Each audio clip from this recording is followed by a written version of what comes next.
Let us start now in our second part of our chapter 3 of social studies related to the factors of World War II.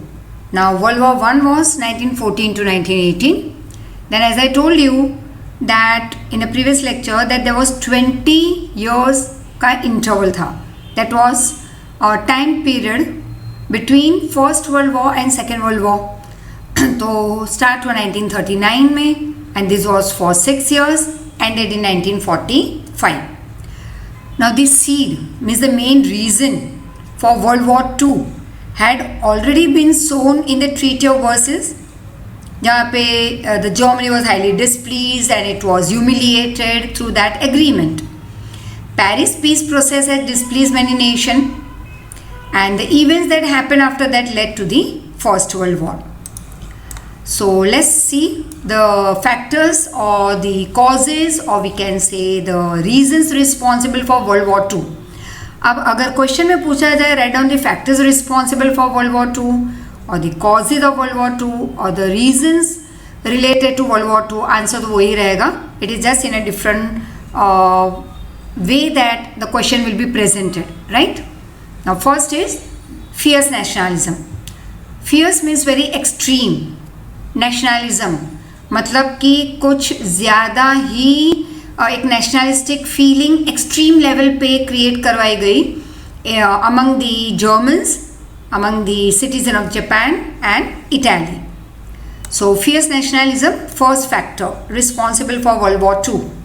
Now Germans could never forget their humiliation और the insult about the treaty of Versailles. They couldn't overcome it, मतलब कभी भूल ही नहीं पाए वो ये. And the result was that is consequently Hitler captured some regions of Austria and Czechoslovakia following his Nazi philosophy. अब उनकी नाजी फिलोसॉफी क्या थी, ये क्या एक सोच थी उनकी, that Germans must get all those regions where Germans were staying. मतलब कि अगर तुम आके मेरे घर में रहते हो तो मेरा घर तुम्हारा, ठीक है ना, ऐसे होगा नहीं. Simple example I am providing you, right. या अगर मैं तुम्हारे घर पे आके रुकूं तो तुम्हारा बंगलो हो जाएगा हमारा, ये भी तुम नहीं होने दोगे. But this is what we are talking, just an example I am giving that how the philosophy worked. और क्या फिलोसॉफी थी first of all, Nazi philosophy, कि जहाँ पे भी जर्मन्स रह रहे थे वो रीजन हो गया जर्मनी का. Italy could not forget that it was ignored in the Treaty of Versailles. अब जर्मनी के साथ तो ये humiliating treaty of Versailles sign करवाया गया था. सेकेंड वॉज इटाली भी नहीं भूल पाई कि उसको इग्नोर किया गया था, वो विनिंग नेशन का हिस्सा थी, फिर भी उसको कुछ खास बेनिफिट्स नहीं मिले थे. Right, it was all distributed by the other countries under the leadership of the fascist party. अब लीडर कौन था फैसिस्ट पार्टी का इटाली में? मुसोलिनी.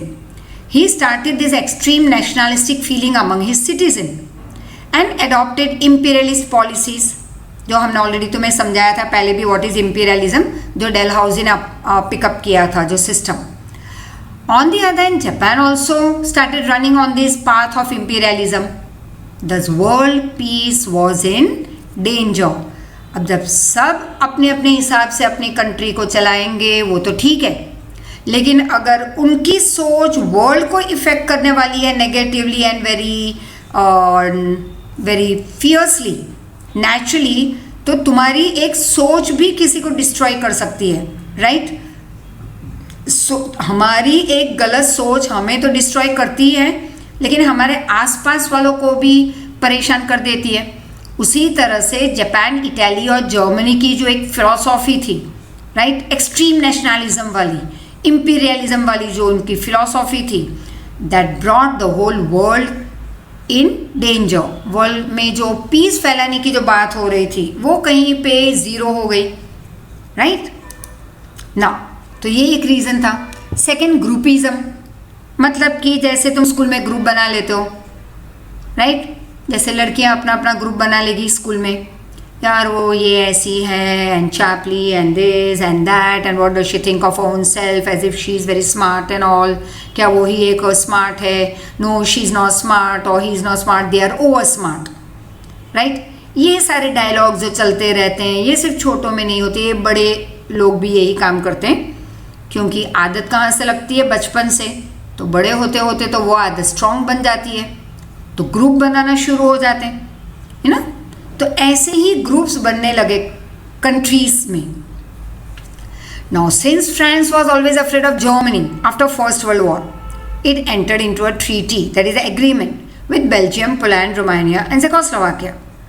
अब फ्रांस को हमेशा डर लगा रहता था फर्स्ट वर्ल्ड वॉर के बाद जर्मनी का, तो उसने फ्रेंडशिप कर ली और एग्रीमेंट साइन की विद द अदर 4 कंट्रीज कि चलो हम दोस्त दोस्त, राइट। तो एक कंट्री जिसके 2 दुश्मन हैं, राइट, तो वो जो 2 दुश्मन हैं वो दोनों फ्रेंड बन गए, क्योंकि दोनों का कॉमन दुश्मन कौन है? That one single country standing on the other side. तो वैसे ही फ्रांस के अगेंस्ट जर्मनी के अगेंस्ट खड़े हो गए 5 कंट्री, फ्रांस, फिर बेल्जियम, पोलैंड, रोमानिया, जेकोस्लोवाकिया, तीनों ने एक एग्रीमेंट साइन कर ली फ्रेंडशिप की, ग्रुपिज्म बन गया। Second, Italy sign treaty also with Czechoslovakia, Yugoslavia, Romania, Hungary, Greece, Turkey, Austria.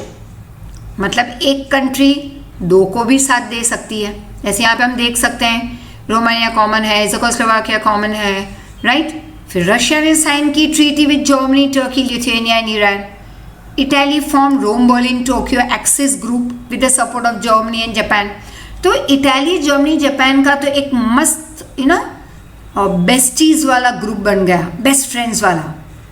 England, France on the other hand allied group बना उनका, they form another group with democratic thoughts और values.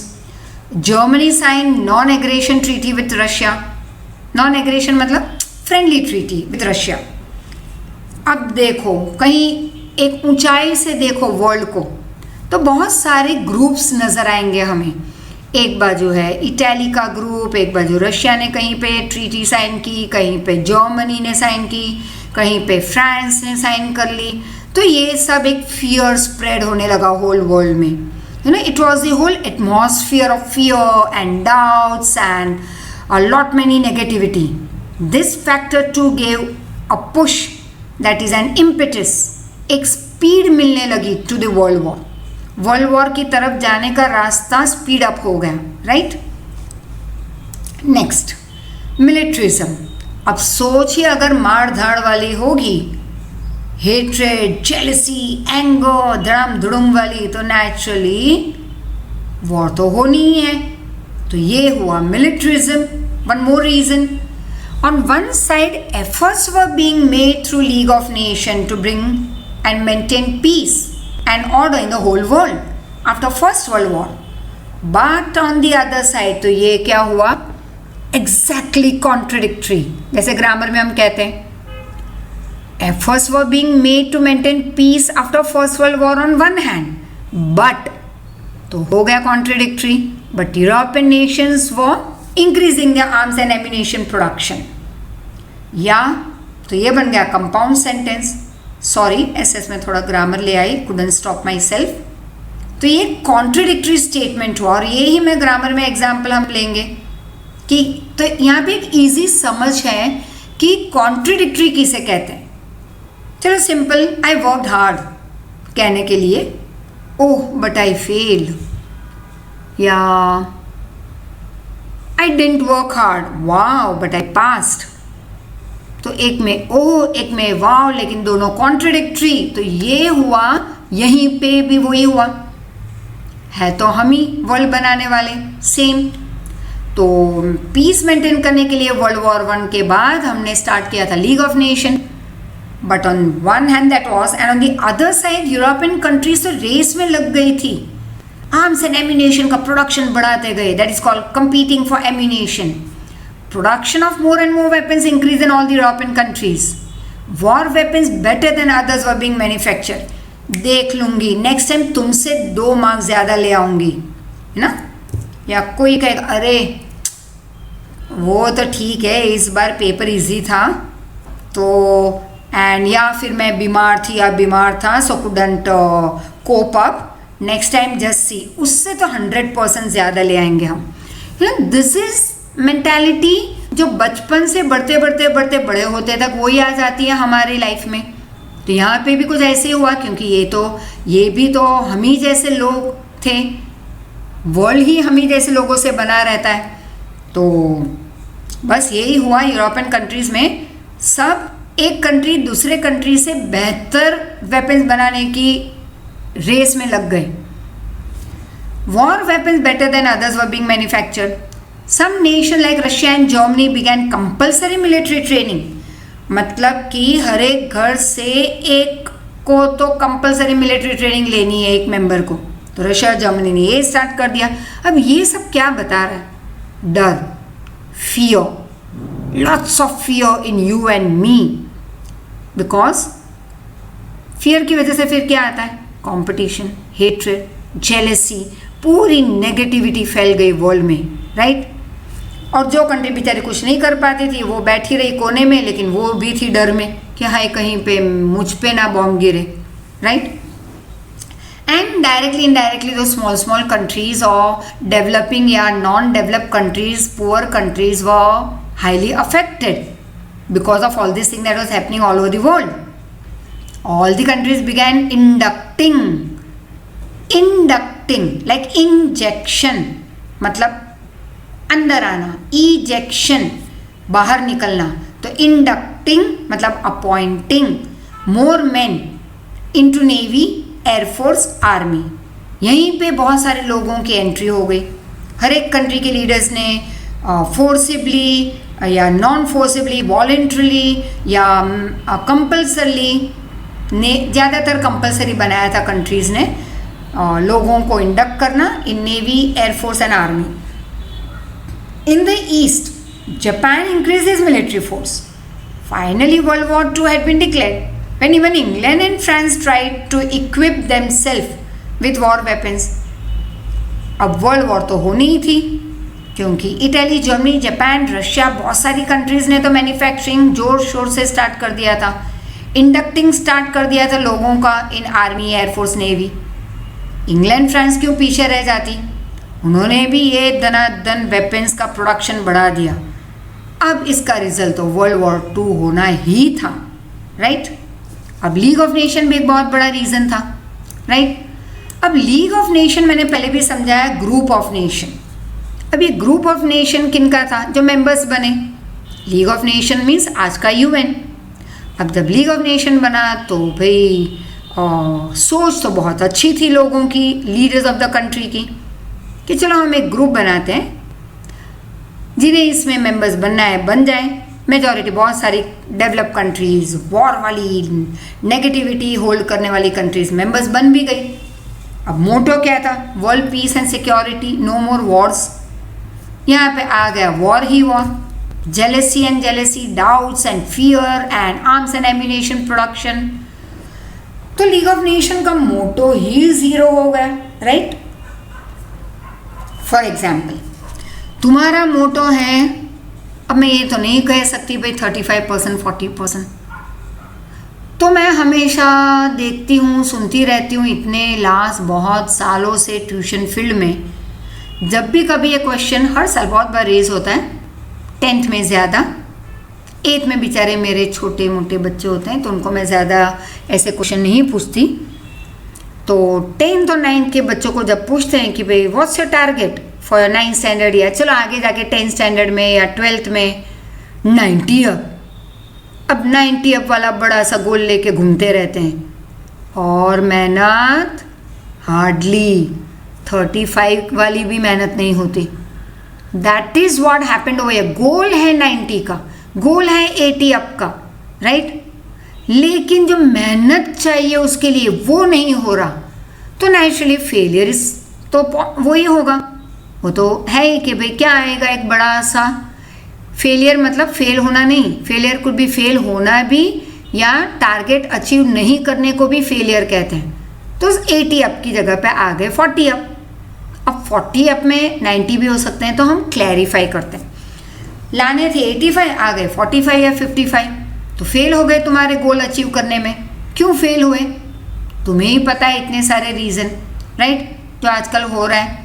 घर में बैठे बैठे मस्त टाइम पास, है ना, पढ़ाई में भी टाइम पास कर लिया करो थोड़ा, फिर जलसे मारो, राइट। हम क्या करते हैं, जलसे ही जलसे, पढ़ाई वाला जलसा कोने में, ठीक है, जब स्कूल चालू होगी, कोरोना जाएगा, तब स्टार्ट करेंगे। बेबी कोरोना की वजह से तुम उसकी वेट करोगे तो you are going to miss out the basics of your life. आगे जाके अगले साल पता चलेगा कि क्या कुछ मिस कर दिया, काफ़ी कुछ गेन कर सकते हो। अपार्ट फ्रॉम स्टडीज़ बहुत सारी ऐसी एक्टिविटीज़ है घर में बैठे बैठे, apart from your games, you can learn. हाँ, बहुत सारी एक्टिविटीज़ है, बहुत सारी चीज़ें हैं लाइफ में लर्न करने के लिए। I hardly gate 1 or 2 hours, 1 hour मुश्किल से रात को 9 के बाद। तो चलो फिर कई बार 9:30 10 के बाद 1-1.5 घंटा मिल जाता है मी टाइम मतलब मेरे खुद के लिए, राइट। अदरवाइज तो हाँ, morning 6 to 7 I get me time, 5:30 to 7, तो वो मेरा मी टाइम है फॉर माई वर्कआउट। जॉगिंग तो अभी नहीं होता, तो एक्सरसाइज एंड ऑल, बट रात को मी टाइम मिलता है 9:30 10 के बाद।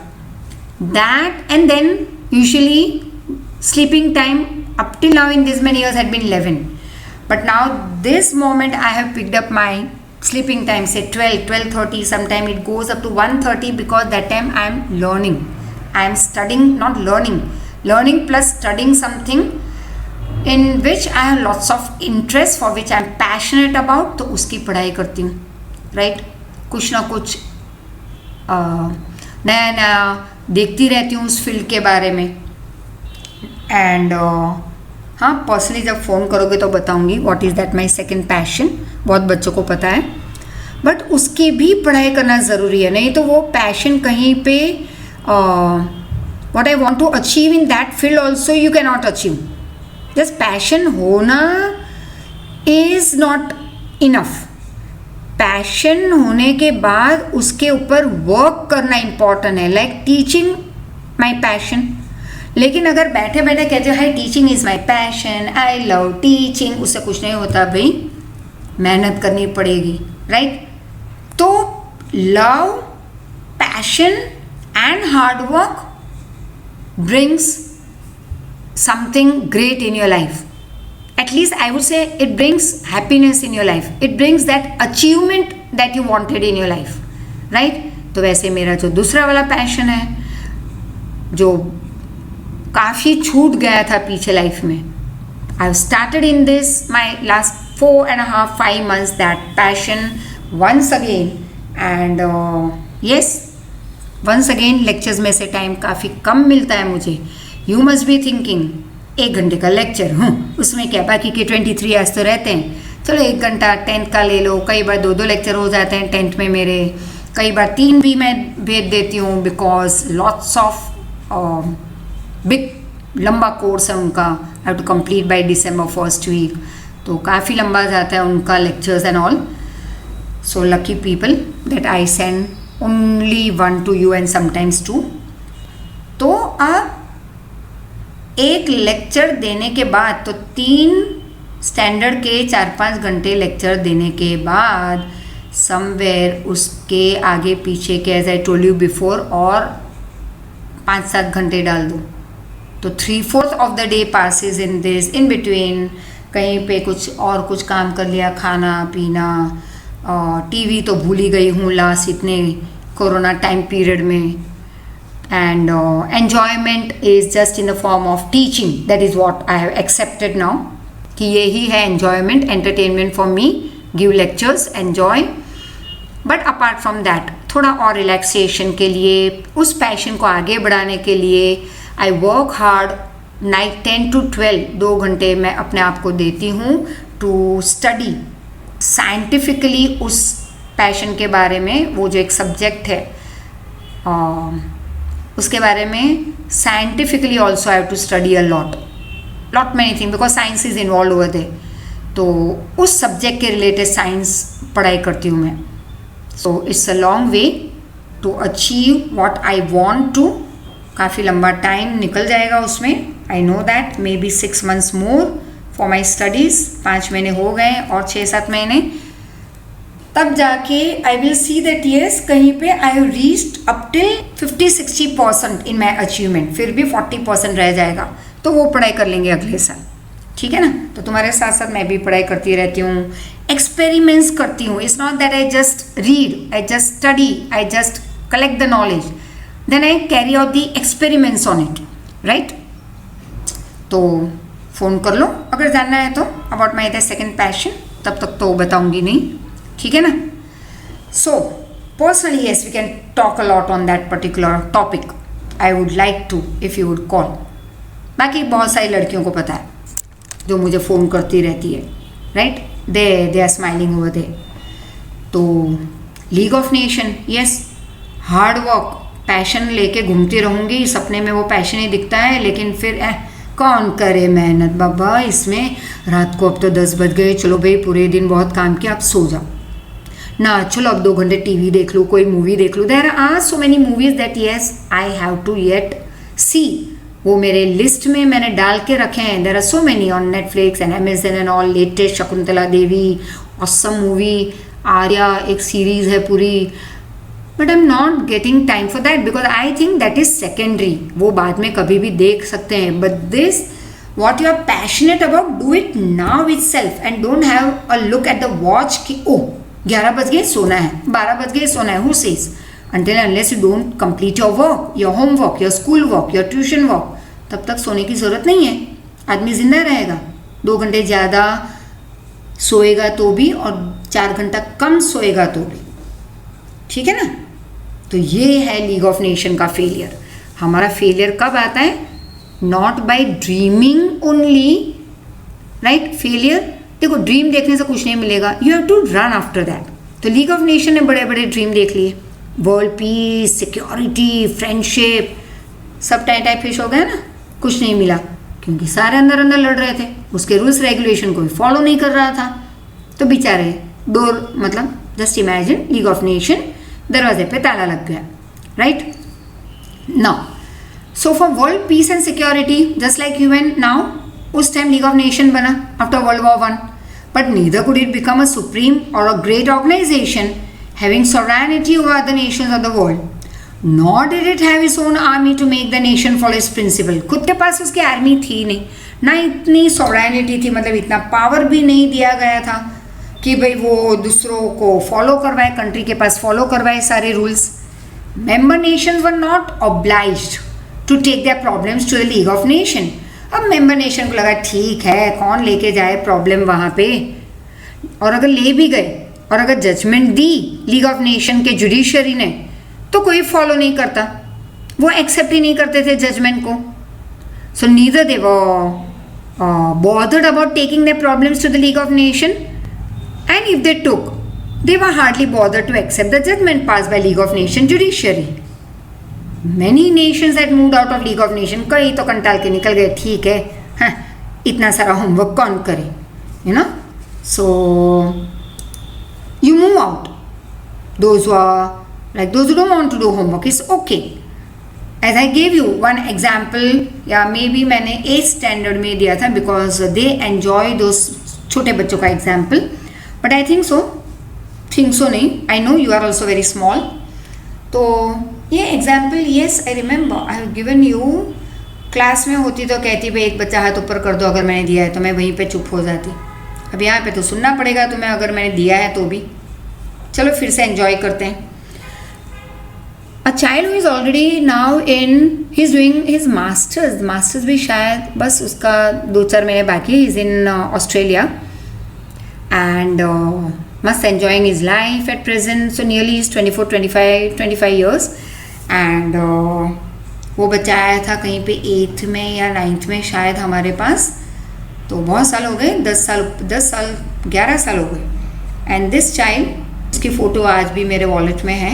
उसने जब गया तो देके गया था, मैम हमेशा मुझे अपने पास ही रखना, तो वॉलेट में लेके घूमती हूँ उसको. And this child 9th when he, whatever, 8th or 9th I think so when he came.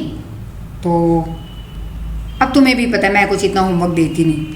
चलो ठीक है, तब भी इतना ही देती थी, दे दिया थोड़ा बहुत. लेकिन उस बच्चे को आदत नहीं थी. वो तो महीना आया होगा, 1 आध महीना, गायब हो गया ना. गायब नहीं हुआ, हाँ. फिर उसने एक दिन होमवर्क नहीं किया तो I said baby why didn't you do your homework, नहीं करूँगा। तो मैंने बोला क्यों भाई? And then he started like revolting. छोटा सा बच्चा, और था भी बहुत टिंगू, एकदम हाइट ही नहीं थी उसकी, अभी लंबा हो गया एकदम। तो then that child I said कि baby now talk properly, be in manners and discipline in class, ये तुम्हारा घर नहीं है। तो जस्ट ऐसे ही टाइम पास उसको थोड़ा मैंने गुस्सा दिखाने की कोशिश की। वो तो ये जो खड़ा हुआ, बैग लगाई शोल्डर पे और करके चला गया अपनी टंग दिखा के मुझे। माय गॉड, उस टाइम तो हंसी भी आ रही थी, but I controlled a lot.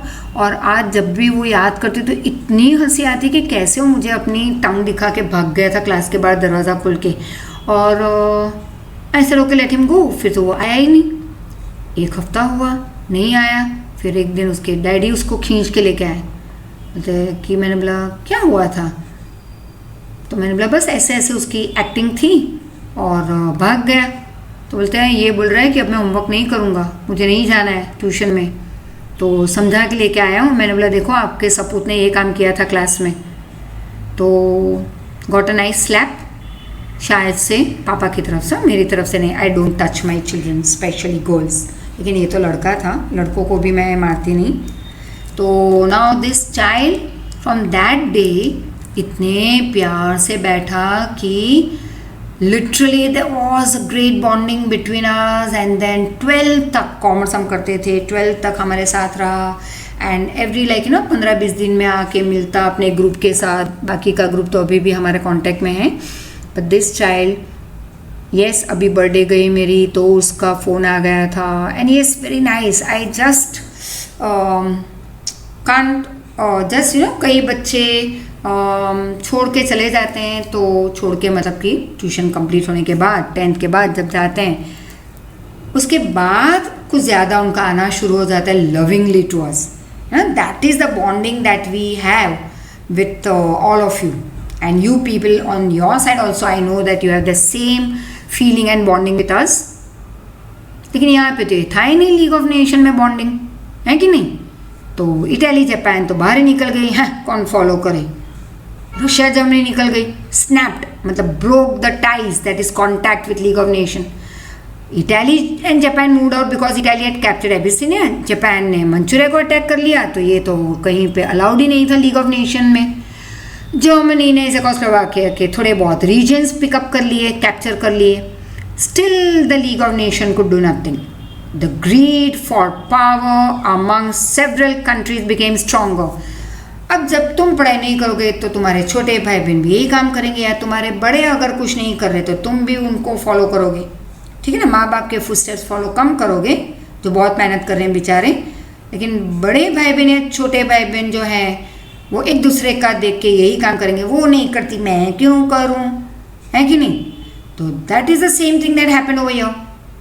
किसी ने किसी को कैप्चर कर लिया, दूसरी कंट्रीज कहते मैं क्यों पीछे रह जाऊं, फिर मेरी स्ट्रेंथ तो कम हो जाएगी। उसने भी वही काम शुरू कर दिया।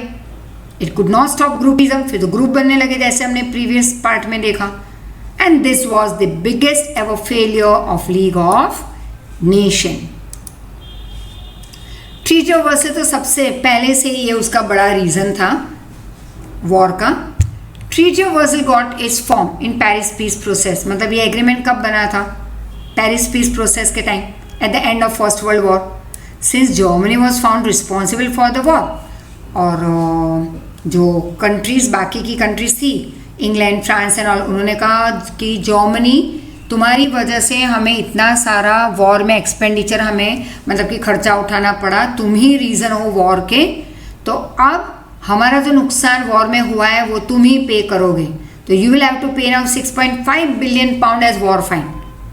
इस ruled province, that is area और region also was taken away. बहुत ही प्रेशियस रीजन था, रिच रीजन था।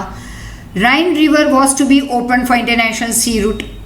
द सच पार्शियलिटी वाला, unfair and insulting agreement was forcibly to be signed by Germany. The German dictator Adolf Hitler called the treaty of वर्साइलेस as waste paper. मतलब ये piece of paper है, डाल दो dustbin में। और announce कर दिया उसने कि इससे फॉलो नहीं करेंगे, अनाउंस टू रिजेक्ट इट। तो वर्ल्ड वॉर 2 तो होनी ही है। imperialistic ambition of Adolf Hitler. मेरा तो मेरा, तेरा भी मेरा, राइट? ये होता है ना ऐसी मेंटालिटी आज भी लोगों की, और छोटे भाई बहनों की तो बहुत होती है। खुद का पहले खा लेंगे, फिर बड़े के हाथ में कुछ देख लिया तो मम्मी पापा और बड़ों दादा दादी के सामने रोना शुरू, मुझे भी चाहिए ये। तो मम्मी पापा, अब बड़ा इतना भी बड़ा नहीं है बेचारा, तुम्हारे जितना होगा, लेकिन है तो बड़ा 2 भाई बहनों में या 3 या 4 में। अब क्या कहेंगे, अरे भैया दे दो ना छोटे को बेचारे को। या फिर छोटा क्या करेगा, ये रो के धाम धाम धाम घर में करके तुम्हारे हाथ से छीन के ले जाएगा या ले जाएगी, राइट? तो this is what Adolf Hitler did, कि मेरा तो मेरा है ही, तुम्हारा जो एरिया है वो भी मेरा, और जो एरिया में जर्मन्स रहते हैं वो भी जर्मनी का। See what an imperialistic ambition of Adolf Hitler. So Hitler laid the foundation of Second World War. He had very extreme nationalistic nature. मतलब देश प्रेम है, तुम में भी है, मुझ में भी है, लेकिन इतना फियर्स कि सामने वाले को उड़ा दो। This is what was Adolf Hitler doing. And he had a fierce nationalist and militarist nature. That's why he wished unity, stability, prosperity of Germany at any cost. Just imagine, just understand these words, at any cost. कुछ भी हो जाए, Germany में unity होनी चाहिए, stability होनी चाहिए, richness होनी चाहिए. The first victim of his imperialism was Austria. Along with German army, he entered Austria on 12th March 38. And on the very next day of the Munich meeting, conference, या convention, Germany captured Czechoslovakia 1st October 38 में. After that, it captured the mammal port of Lithuania in March 39. Thus, a grand German nation was created by Hitler. Huge, a big German nation. बहुत कुछ उसने अपने हिस्से में कर लिया. His imperialistic policy was the main reason of Second World War.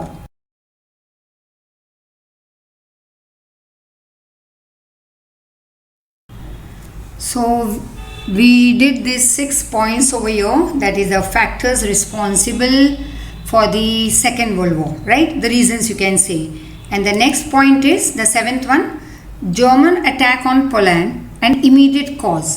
मतलब कि बहुत दिनों से ये गुस्सा और hatred and doubt and fear ये सब तो चल ही रहा था, right? But that is after first world war, that 20 years time period में पीस, यूनिटी, डेवलपमेंट की जगह किसने ले ली थी? वो तो बाजू में ही रह गया. लेकिन fear, hatred, anger, imperialistic policies और दूसरों की चीज़ हड़प कर लेना, कैप्चर कर लेना, ये सारे जो फिलोसॉफिकल अलग अलग जो थॉट्स थे वो जगह ले ली. अच्छी जगह पे ये गलत चीज़ें आ गई. तो अब सेकेंड वर्ल्ड वॉर का ये और एक रीज़न. तो बहुत टाइम से जो मैं कह रही हूँ कि जो 20 साल से थोड़ी छोटी बड़ी जो गड़बड़ चल रही थी, फिर एक इमीडिएट कॉज चाहिए. मतलब कि थप्पड़ मारने के लिए इंस्टेंट कोई रीज़न नहीं होता, यू नो. बहुत टाइम से गुस्सा दिमाग में आता रहता है, वो बढ़ता रहता है, and then one fine day something happens that एक बड़ा सा थप्पड़ आ गया. सो सेम वे हुई an immediate cause for second world war कि जर्मन ने बिना कोई वजह पोलैंड पे अटैक कर लिया. The above mentioned causes had made the whole world to sit on a heap of weapons, that is ammunition. क्योंकि सारी कंट्रीज कंपटीशन मतलब कि रेस में ऑलरेडी लग चुकी थी कि भाई हम सबसे बेहतर और सबसे ज़्यादा एम्यूनिशंस बनाए. तो नेचुरली होल वर्ल्ड बैठा हुआ था ये ढेर पे, वेपन्स के ढेर पे, that is heap of weapons. A small spark, एक छोटी सी चिंगारी चाहिए थी वर्ल्ड को ब्लास्ट करने के लिए. So a small spark would blow up the whole world, and this spark was what? German attack on the peaceful Poland. बेचारा चुपचाप एक कोने में पड़ा हुआ था पोलैंड, शांति बनाए रखा था. अचानक से जर्मन ने आके अटैक कर दिया उस पर. For September 39 early morning, thus World War II had already begun. Britain, France warned Germany to stop this war immediately. लेकिन जर्मनी ने कहा कौन सुने किसी की, हम तो सुनने वालों में से है ही नहीं। ठीक है, उसने वार्निंग इग्नोर कर ली और फिर तो ब्रिटेन और फ्रांस को भी इसमें जंप करना ही पड़ा इस वॉर में। That is they plunged into this war and thus the war in this way spread over the whole world. That is the Second World War started from 1st September 39. अब एक just outline with the starting, that is a commencement of the World War II. The world was again divided into two groups, Allied and Axis. वो तो first world war में भी हुआ था, लेकिन second world war में quite clear दो groups बने थे। एलिड जिसमें इंग्लैंड फ्रांस थे, axis Italy Germany Japan. On the other side there was a group of Axis consisting of, that is comprising of Germany, Italy, Japan. Besides this, some other factors with war-driven mentality had entered into this. जैसे रास्ते पे अगर एक आदमी को कोई पीट रहा है उसकी कोई गलती की वजह से, या यूं ही दो लड़ झगड़ पड़े सॉरी, तो होता क्या है, एक बेचारा दो पार्टी में से एक बेचारा ढीला ढाला मार खाया जा रहा है दूसरे के हाथ से। अब वहाँ पे भीड़ इकट्ठा होने लगी।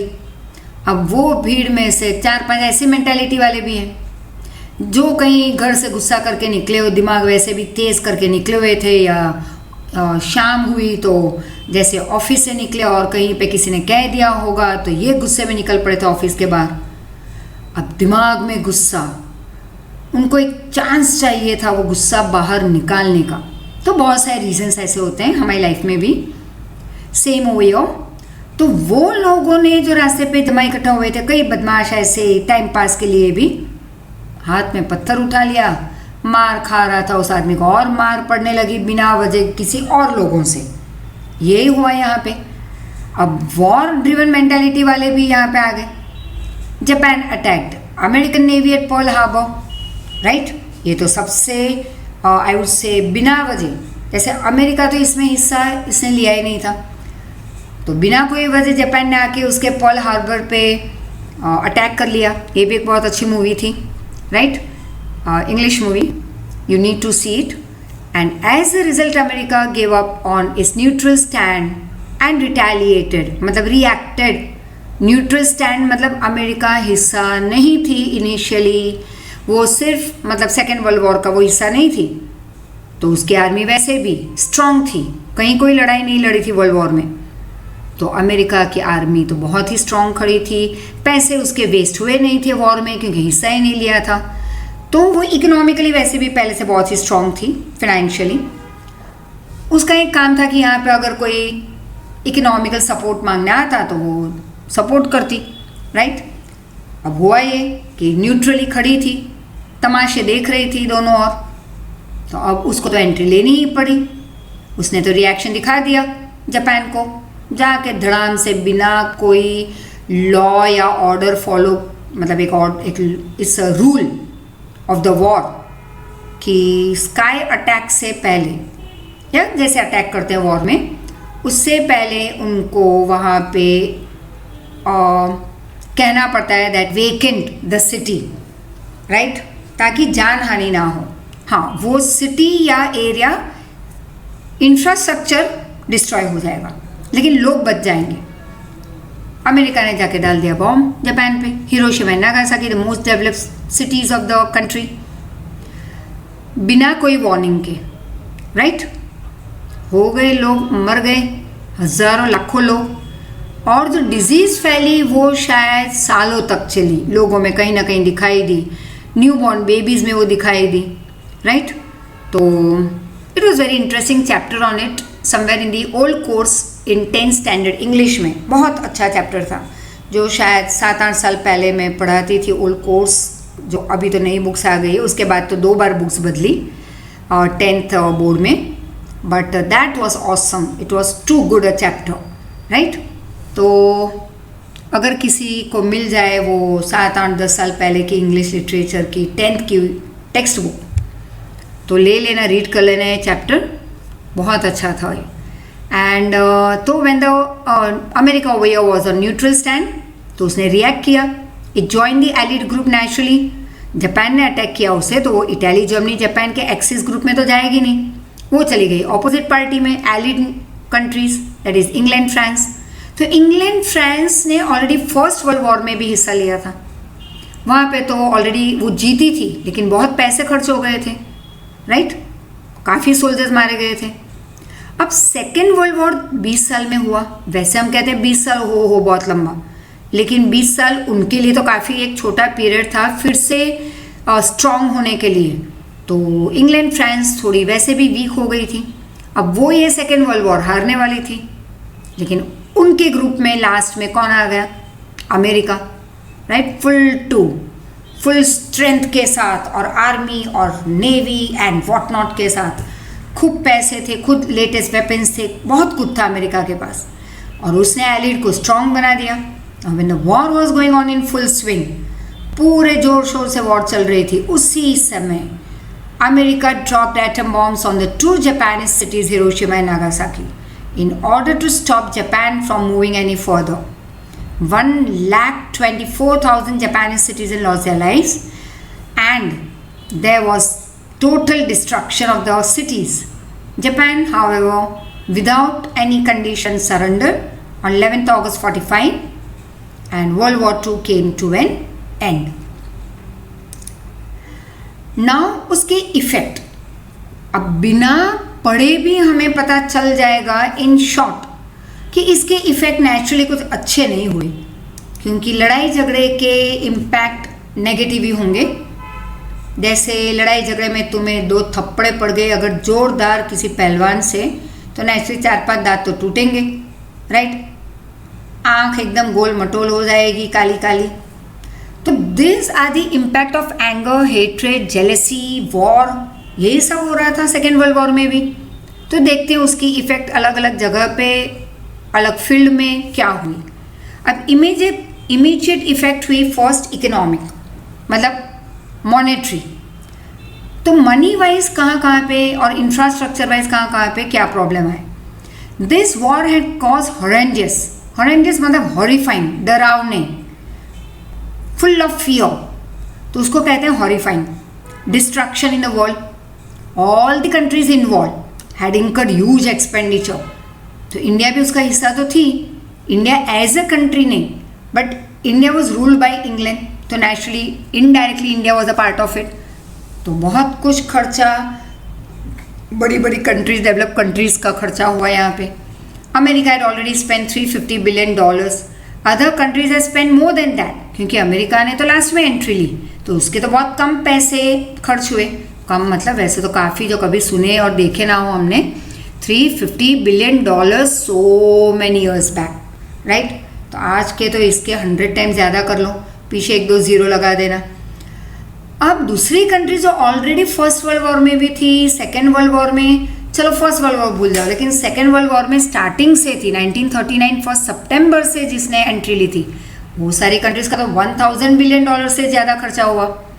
Property worth the same had been destroyed. England lost his property worth 2000 crore and about Germany, oh one can't imagine.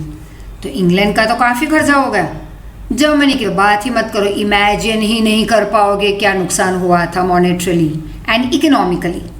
The nations of the world give more importance to the production of arms and ammunition.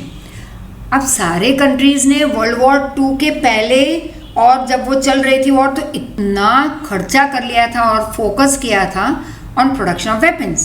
So now there was a scarcity of basic necessities. तो हर एक factory को और shut down करके वहाँ पे उन्होंने, मतलब जो नेसेसिटीज़ बनाने वाली जगह थी वो शट डाउन करके सारी कंट्रीज़ ने रेस में जीतने के लिए आर्म्स एंड एम्यूनेशन की फैक्ट्री डाल दी थी। तो बेसिक नेसेसिटीज़ की फैक्ट्रीज बहुत कम थी। एग्रीकल्चर लैंड भी ब्लैक, मतलब जला के ख़राब कर दिए थे, वहाँ पे फैक्ट्री स्टार्ट कर दी थी। तो हार्डली एनी एग्रीकल्चर लैंड भी बचा था, शायद बहुत थोड़ा। तो नेसेसिटी, लोग वॉर्स के वेपन खा के जिंदा नहीं रहते, right. That is waste of money, waste of energy. Negativity is always waste. Necessities से लोग जिंदा रहते हैं। अब उसकी तो स्कैरसिटी आ गई, कमी पड़ने लगी। अब जब कम पड़ने लगा तो प्राइस राइज हुआ, तो काफ़ी लोग उसमें मारे गए। Production reduced, prices increased, there is inflation, people were struggling to live their life, there was scarcity of necessary goods in the market, तो मार्केट में उसकी कमी दिखने लगी, प्राइस बढ़ गई, भूखमरी में लोग मरने लगे. वॉर से तो मरे ही, लेकिन कई लोग भूखमरी में मरे उसके बाद. Economic life was destroyed of the people of all the countries who had taken part in this war. As a result, the countries of the world were pushed into economic depression. हमने पहले किया था depression, that was world wide जो हुआ था पहले. यहाँ पे भी डिप्रेशन ही था monetarily. And there were major changes in the world politics and economy. अब चाइना में क्या हुआ उस समय? Many nations of the world were impressed by the way Russia made great progress with its communist policies with the Bolshevik revolution of 1917. China ने कहा ठीक है चलो हम भी पिकअप कर लेते हैं रशिया वाली पॉलिसी, कम्युनिस्ट वाली. तो चाइना ने फॉलो किया communist rule. Japan became week after second world war, क्योंकि वो तो डिस्ट्रॉय हो गया था. तो अंडर दिस सर्कमस्टेंसेस इस control over China was reduced, that is receded. Taking advantage of this, Mao Zedong established communist rule in 49 at the end of revolution in China. फिर beginning of the Cold War, ये कुछ ज़्यादा ही हो गया था. Long term effects इसके आगे हमने देखे, वो भी इसके इम्पैक्ट थे सेकेंड वर्ल्ड वॉर के. और ये थर्ड जो इफेक्ट हुआ सेकेंड वर्ल्ड वॉर का कि बहुत सारी, जैसे इंग्लैंड फ्रांस डेवलप कंट्री थी, सुपर पावर थी, लेकिन सेकेंड वर्ल्ड वॉर भी जीत लिया था. एक्चुअल में तो वो अमेरिका की वजह से जीती थी, बाकी तो वो शैटर हो चुकी थी पैसे से, आर्मी नेवी से. तो अब हुआ ये कि इंग्लैंड फ्रांस साइड में चली गई, सुपर पावर रही नहीं वो. Japan destroy, Germany Italy destroy, बच गया कौन? Russia America. अब ये दोनों सुपर पावर बन गए. अब सुपर पावर बने तो हुआ क्या? दोनों ने, जब वॉर सेकेंड वर्ल्ड वॉर चल रही थी तो दोनों का मोटो सेम था, to fight against Axis, Italy Germany Japan. तो दोनों दोस्त बन गए थे, मतलब कि एक पार्टी में थे. The moment World war Two got over, both parted away, क्योंकि दोनों की सोच अलग थी. America democratic country, Russia communist. सोच तो कभी जैसे नॉर्थ पोल साउथ पोल, उत्तर दक्षिण. So during the war both the countries were friends. But after the war, difference of opinion started increasing between them. The Democratic America and Communist Russia became opposite groups. Other small countries of the world joined them too, according to their convenience. अपने अपने हिसाब से, अपनी मर्जी से छोटी मोटी बाकी की कंट्रीज ने जाके इन दोनों ग्रुप को ज्वाइन किया. अब क्लास में मैं जैसे सामने खड़ी रह के ऐसे बताती हूँ. आज ये टेक्निकल प्रॉब्लम की वजह से एक आध दो लेक्चर ऐसे देने पड़ रहे हैं मुझे. But just imagine two side, तुम्हारे सामने दो लोग होर्डिंग लेके हाथ में ऐसे एक होर्डिंग लेके खड़े हैं, छोटा सा, not that big hoarding on the road, advertisement वाला वैसा, लेकिन छोटा, अपने हाथ में लेके खड़े हैं. वोट मी वोट मी वोट मी वोट मी वाला, या I will do this for you. और वो दूसरी पार्टी कहेगी मैं तुम्हारे लिए ये करूँगा, ये करूँगी, मुझे ही वोट देना एज अ हाउस प्रिफेक्ट या स्कूल प्रिफेक्ट या वॉट एवर. अब लालच दी जाती है, हमें जिताओगे तो ये मिलेगा, दूसरी पार्टी कहेगी हमें जिताओगे तो हम उससे भी तुम्हें ज़्यादा देंगे. तो एक पार्टी कह रही है कि हम तुम्हें एक पे एक फ्री देंगे, दूसरा कहेगा एक पे 10 फ्री दे देंगे, नेचुरली तुम 10 की तरफ दौड़ोगे. सेम हुआ यहाँ पे. अमेरिका रशिया होर्डिंग लेके खड़े रह गए, मतलब अट्रैक्ट करने लगे अपनी पॉलिसीज से लोगों को. तो जो कंट्रीज़, जिन कंट्रीज़ को अमेरिका ने वॉर में सपोर्ट किया था, वो कहीं ना कहीं थोड़े शर्म के मारे एंड ऑब्लिगेशन जाके उन्होंने अमेरिका को ज्वाइन किया. कई उन्हें डर के मारे ज्वाइन करे कि भाई ये तो सुपर पावर है, भैया ज्वाइन कर लो इसे, नहीं तो हम पे बॉम्ब डाल देगा. वैसे रशिया की तरफ भी थोड़े मुड़ गए. अब थोड़े बहुत बच गए इंडिया एंड फ्यू अदर, जिन्होंने कहा ना अमेरिका को ज्वाइन करना है ना रशिया को, हम एक मिडिल पाथ से निकल जाएंगे.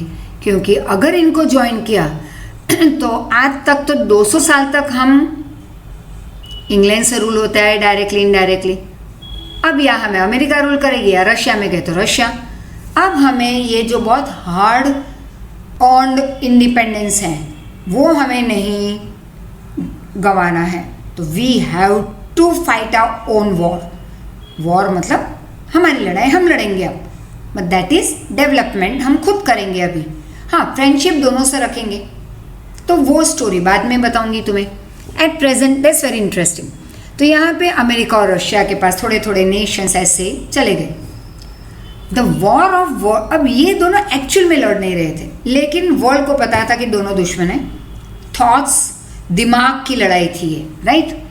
And the war of words and war of ideologies, that is thoughts, that both superpowers started, that is initiated, in order to support or oppose each other's opinion, created the atmosphere of Cold War.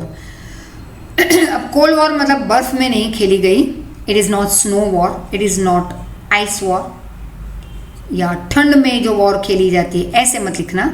Cold war मतलब ideology की war, सोच की war, words की war, ammunition की नहीं, weapons नहीं use हो रहे थे यहाँ पे। Many a time the situation of Third World War with weapons was very much near. That is, it seemed to be created, but nothing like this happened. और उसका भी एक अलग रीज़न है।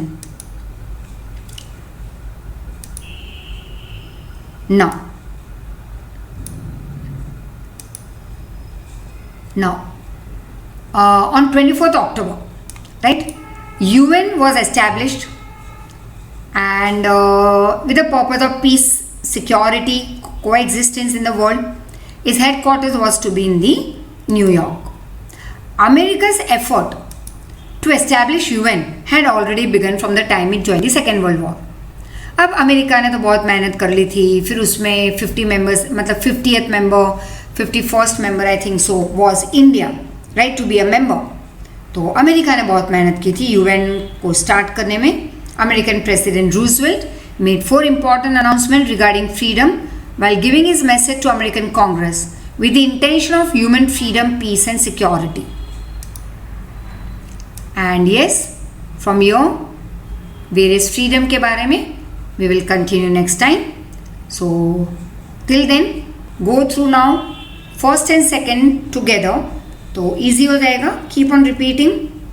Thank you so much. Thank you.